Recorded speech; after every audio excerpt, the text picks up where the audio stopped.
अस्सलामुअलैकुम दोस्तों, मैं हूं खालिद मोइन और आप देख रहे हैं अदब व फ़नून नामा।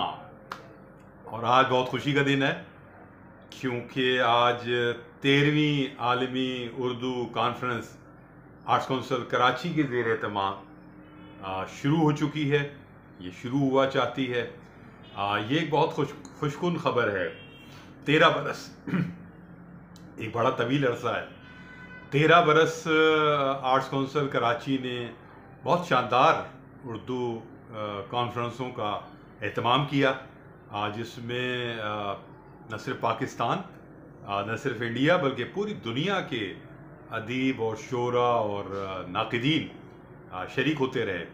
इस बार ज़ाहिर है कि कोरोना की वजह से कुछ ख़ास एहतियातें भी हैं, सफ़र करना भी मुश्किल है। तो इंडिया से मुंदवीन नहीं आ सके ख्वाहिश के बावजूद, और पूरी दुनिया से भी शायद बहुत कम मुंदवीन जो हैं वो शरीक हो सके। लेकिन यकीनन पाकिस्तान के जो अदीब और शोरा और नाक़िदीन हैं, मौक़िक़ीन हैं, वो यकीनन यहाँ तशरीफ़ लाए हैं।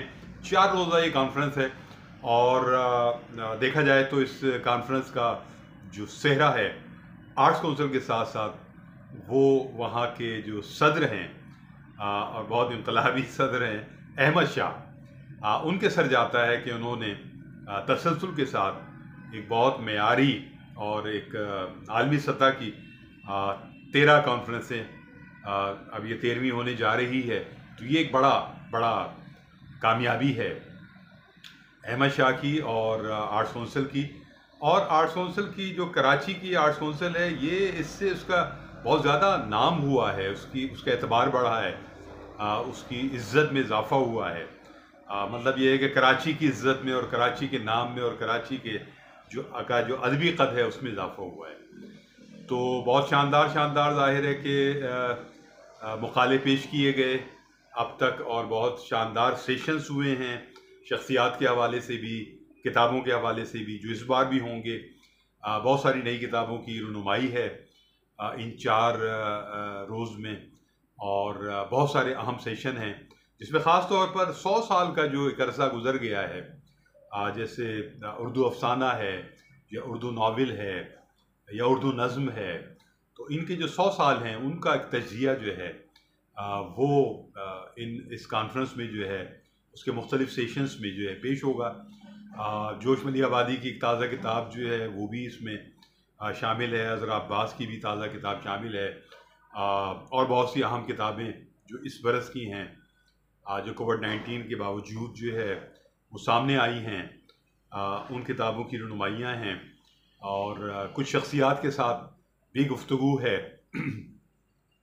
तो देखा जाए तो मिलजुल कर जो है वो एक बहुत भरपूर और एक बहुत अच्छा जो है वो 4 रोज़ के अंदर मुख्तलिफ़ औक़ात के अंदर इसमें मुशायरे भी होंगे। इसमें यूथ मुशायरा भी है, इसमें एक सतह का आलमी मुशायरा भी है, और ज़ाहिर है कि बहुत से जो शोरा हैं और बहुत से जो अदीब हैं वो इसमें वर्चुअल अंदाज में इसमें हिस्सा लेंगे, क्योंकि जैसे कि हालात हैं इसमें ऑनलाइन और वर्चुअल का एहतमाम किया गया है। पूरी दुनिया से जो अदीब हैं, शोरा हैं, वो बराह रास्त वर्चुअल के ज़रिए कलाम कर लेंगे, गुफ्तगू हो जाएगी।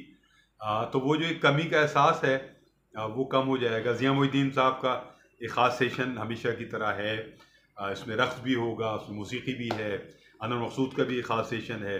तो अवामी दिलचस्पी के लिए और शोबिस की और भी शख्सियात हैं जिनको इंक्लूड किया गया है। कुछ लोग इस पर एतराज़ करते हैं, लेकिन मेरा ख़्याल है कि फ़नून लतीफ़ा में ज़ाहिर है अदाकारी भी आ जाती है और चीज़ें भी आ जाती हैं, रक़्स भी है, मौसीक़ी भी है, तो ये सब मिलकर होना चाहिए। दरअसल ये एक मेला है, ये एक मेले की तरह है, जैसे जयपुर में एक अदब का मेला तरतीब दिया गया कई दिहाई पहले, और फिर वहाँ से ये चीज़ जो है, जो हमारे यहाँ से लोग गए उसमें शिरकत के लिए, बहुत सारे लोग गए, तो उन्होंने वो आइडिया एडॉप्ट किया, और इस तरह अदब का जो एक मेला है वो पाकिस्तान में भी सजने लगा। आसिफ फ़ारूक़ी साहब ने भी ऑक्सफोर्ड यूनिवर्सिटी के ज़ेर एहतमाम और फिर उससे हट कर भी आलमी सतह की बहुत अहम कॉन्फ्रेंसें की उर्दू के हवाले से, और अंग्रेज़ी के हवाले से भी बहुत सा काम हुआ। और फिर हमने देखा कि पूरे पाकिस्तान में चीज़ें फैल गई और जो कॉन्फ्रेंसें यहाँ हुई उनके मुंदबीन यहाँ आए, वो फिर लाहौर में भी गए, पंजाब में भी गए और जगह भी गए, सिंध में भी ये चीज़ें हुई। तो ये तो एक फ़िक्र का सफ़र है, अदब का सफ़र है। ये जितना फैलता है और जितना आगे बढ़ता है, ये नई नौजवान नस्ल के लिए, सीनियर्स के लिए, पाकिस्तान की सकाफ़त के लिए, पाकिस्तान की ज़ुबान अगर उर्दू है उसके लिए, और दीगर जो ज़ुबानें हैं, मसलन इसमें पश्तो भी शामिल है इस कॉन्फ्रेंस के अंदर, सराइकी भी है, सिंधी भी है, तो इसमें और बहुत सारी ज़ुबानें भी जो पाकिस्तान की कौमी ज़ुबानें हैं उनको भी शामिल किया गया है। सहाफ़त के मौज़ूआत भी हैं, अदब के मौज़ूआत भी हैं, तनक़ीद के मौज़ूआत भी हैं। माना कि बहुत कुछ है। और ये 4 दिन जो है अहले कराची के लिए, और जो बाहर से लोग हमारे आएंगे, हमारे मेहमान आनान, उन सब के लिए बड़ा खुशकुन इज्तिमा होगा। मुलाकातें होंगी, लोग एक दूसरे से तबादला ख्याल करेंगे, जो किताबें मौजूद हैं वो उनका तबादला होगा। तो इस तरह एक बहुत खूबसूरत ये 4 दिन हैं, और मेरी दुआ है कि ये अच्छी तरह साथ खैरियत से और बहुत बामानी अंदाज में ये कॉन्फ्रेंस हो, और एक ऐसी कॉन्फ्रेंस हो जो गुज़िश्ता कॉन्फ्रेंसों से कुछ आगे बढ़कर हो, और आगे जो कॉन्फ्रेंसें होनी हैं उसके लिए एक नई बुनियाद पड़ सके। तो आप शिरकत करें।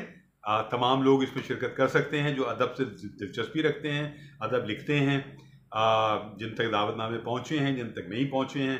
तो मेरा ख्याल अहमद शाह साहब की तरफ से सबके लिए एक दावत है। जो भी पढ़ने लिखने वाले लोग हैं, अदब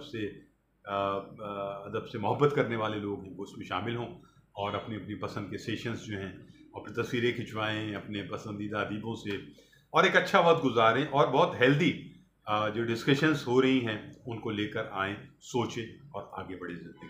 अपना ख्याल रखें, कोरोना के हवाले से वैसे भी ख्याल रखें, और शेर अदब पाइंदाबाद, पाकिस्तान जिंदाबाद। खालिद मोइन को इजाज़त दीजिए। खुदा हाफिज़ नाज़।